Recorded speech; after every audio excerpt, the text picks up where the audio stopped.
A mother alone, fighting for her son, a son with mental illness. He suffers from violent outbursts and unstable behavior. He's not getting the care he needs, and she's wondering what next.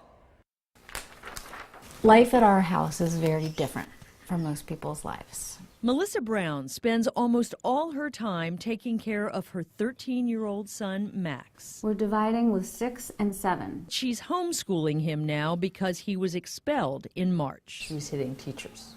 Hitting teachers, throwing things at teachers. It was not the first time. Max was violent. Max was asked to leave school for throwing furniture, for attacking children, for using extremely inappropriate and offensive language. When he was 5. When he was 5. Doctors diagnosed him with early onset bipolar disorder when he was 3. Since then, he's also been diagnosed with autism and ADHD. No, we can't. When I first met Max and Melissa 5 years ago, she talked about how mental illness isolates a family. We don't socialize with the dinners and so forth. So you probably don't get to go to many birthday parties? Max has never once been invited to a birthday party.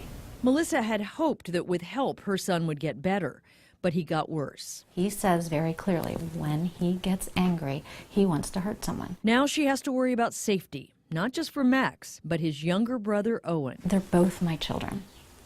I need to protect both of them. Last month, not for the first time, she called the police. He kicked his brother, he punched his brother. Now Melissa's life involves one meeting after another, seeking help and support from counselors, service providers, and school officials. Probably going to be, I would say, a month and a half. There are long waiting lists for services, and many are expensive.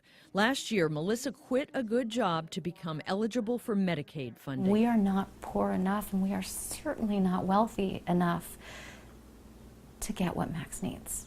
As for the waiting lists, Dr. Michael Sorter of Cincinnati Children says there's a reason. The number of child psychiatrists is probably about 1/4 of what it needs to be. Max's counselors say he needs residential treatment for his sake and Owen's. But right now there are no openings. There is only Melissa to take care of him. How hard is this? It's really hard. It's really, really hard. And when horrible things like Newtown happen. And do you think of that? You think that could happen to me? Absolutely. I know it could, and I see the writing on the wall.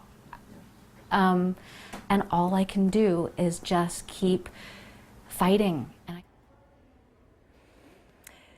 Sadly, this story is not unique. 4 million children and teenagers suffer from severe mental illness in this country, and their families are running into the same problems. Not enough doctors or facilities, and the cost can bankrupt a family and tear it apart.